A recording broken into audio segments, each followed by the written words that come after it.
శ్రీమహాగణాధిపతయే నమః. శ్రీమహాసరస్వత్యై నమః. శ్రీగురుభ్యో నమః. హరి ఓం.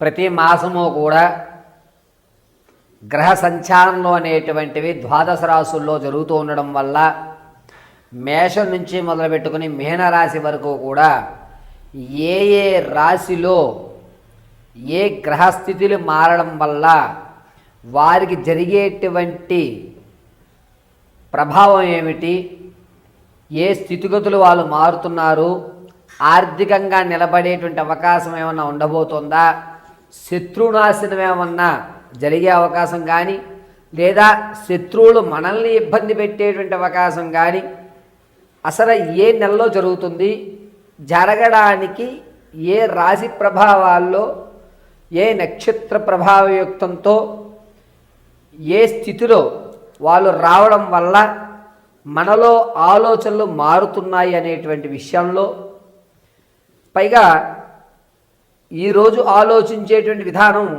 రేపు ఉండదు. ఒక దృఢ సంకల్పం ఈరోజు తీసుకున్న 4 రోజుల తర్వాత సంకల్ప బలం మారిపోతుంది. ఏం చేస్తాంలే, చూద్దాంలే, అన్నీ ముందే విధి నిర్ణయాలు అయిపోయి ఉంటాయిలే, ఇటువంటి మాటలు ఎందుకు మనం మాట్లాడుతాం? ప్రమాదాలు అనేటువంటి ఈ నెలలోనే ఎందుకు జరుగుతాయి? కొంతమందికి ప్రతి సంవత్సరము కూడా ఏదో ఒక మాసంలో అదే మాసంలో జరుగుతూ ఉంటాయి. అలా ఎందుకు జరుగుతాయి? వీటన్నిటికీ గల కారణాలు ప్రధానంగా ఏమిటి అంటే, నక్షత్ర ప్రభావాల యుక్తంతో రాసులలో నవనాయకుల యొక్క సంచారణ మారడం వల్ల జరగటం అనేటువంటిది జరుగుతుంటుంది. పౌర్ణమి అమావాస్య వ్యవస్థతోటి గ్రహణాల యొక్క స్థితిగతులు అనుసరించుకుని ఈ నవగ్రహాలు స్థానాలు మారడం వల్ల మన యొక్క జాతకంలో అనేకమైనటువంటి మార్పులు జరిగి మనం అనుకున్నటువంటి అచీవ్మెంట్ అవ్వడం, చివరి వరకు ధనం వస్తుంది అనుకుని చివరి మూమెంట్లో రాకపోవడం, వివాహం అవ్వడానికి అన్ని ఏర్పాట్లు చేసుకున్న తర్వాత ఏదో ఒక ఇబ్బందితో దూరం అవ్వడం, ఈ నెల నేను కన్ఫామ్ అయ్యాను పర్వాలేదు అనుకున్నప్పుడు అది మళ్ళీ ఇబ్బంది పెట్టడం, ఎంత ప్రయత్నించినా ఉద్యోగ ప్రాప్తి కలగకపోవడం, ఎంతసేపటికి కూడా అందరూ బాగానే ఉన్నారు, నా యొక్క జాతకంలోనే ఇబ్బందిగా ఉంది, నేనొక్కడిని మాత్రమే సమాజానికి వ్యతిరేకంగా ఉన్నాను అనేటువంటి ఆలోచనలు రావడం, వీటన్నిటికీ గల కారణాలు ఏమిటంటే నవనాయకుల యొక్క స్థితిగతులు ఆధారం. ఇప్పుడు మనం మార్చి 15వ తారీఖు నుంచి ఏప్రిల్ 18వ తారీఖు వరకు కూడా రవి స్థానం మారుతూ ఉండడం వల్ల మేషం నుంచి మొదలు పెట్టుకుని మీనరాశి వరకు కూడా ఏ విధమైనటువంటి స్థితిగతులు మారుతున్నాయి అనేటువంటి విషయాన్ని మనం చర్చించుకుంటాం.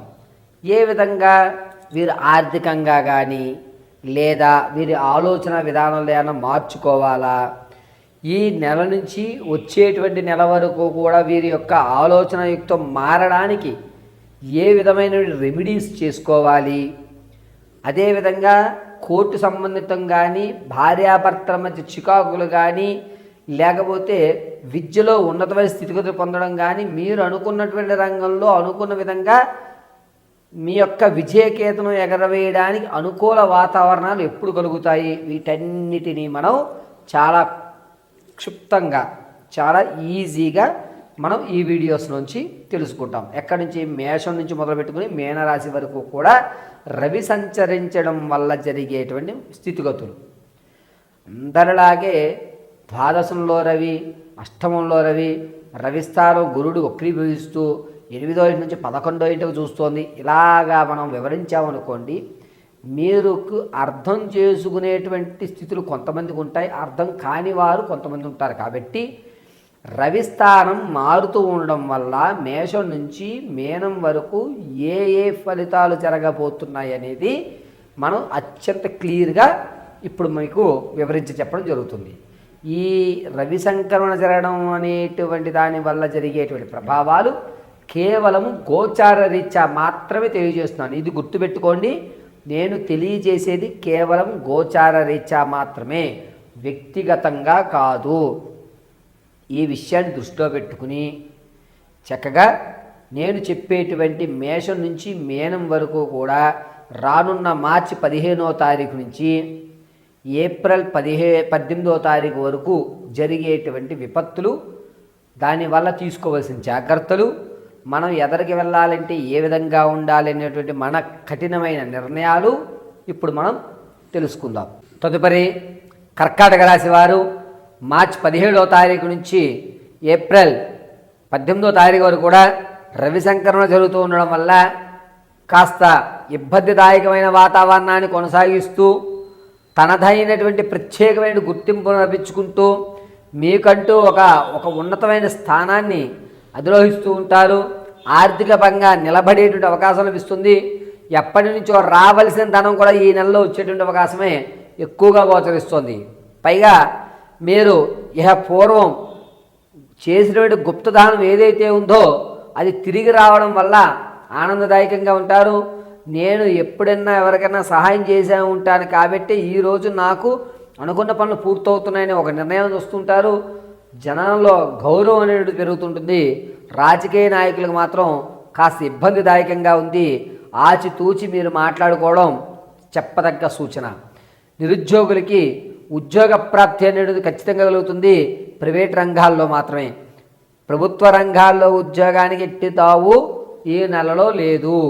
ఇక సంగీత, సాహిత్య, సినీ, కళా పరిశ్రమలో ఉన్నవారికి కాస్త కలిసి వచ్చేటువంటి సూచన. కొత్త కొత్త పరిచయాలు ఏర్పడడం, మీకంటూ ఒక చిన్న అవకాశం ఏర్పడడం, ఈ చిన్న అవకాశం రాను రోజుల్లోనే ఏర్పడుతుంది తప్ప కర్కాటక రాశి వారికి అనూహ్యంగా వచ్చేటువంటి మార్పులైతే ఇవి లేవు. సంగీత, సినీ, కళా పరిశ్రమల్లో ఉన్నవారికి.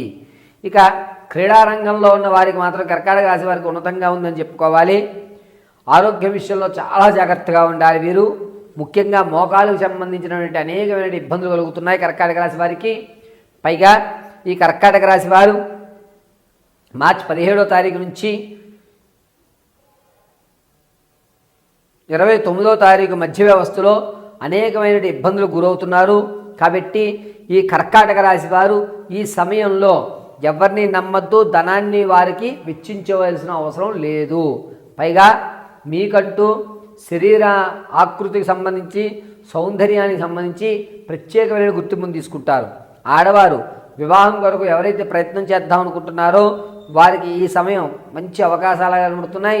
సంతానం అనేటువంటి విషయం దగ్గరికి వచ్చేసరికి అద్భుతంగా కలిసి వచ్చేటువంటి సూచనగా చెప్పవచ్చు. ఈ నెలంతా కూడా కర్కాటక రాశి వారు కాలభైరవ ఆరాధన చేయడం కానీ, నల్లటిని బొట్టుని ఇలా అడ్డంగా ధరించడం కానీ చెప్పదగ్గ సూచన.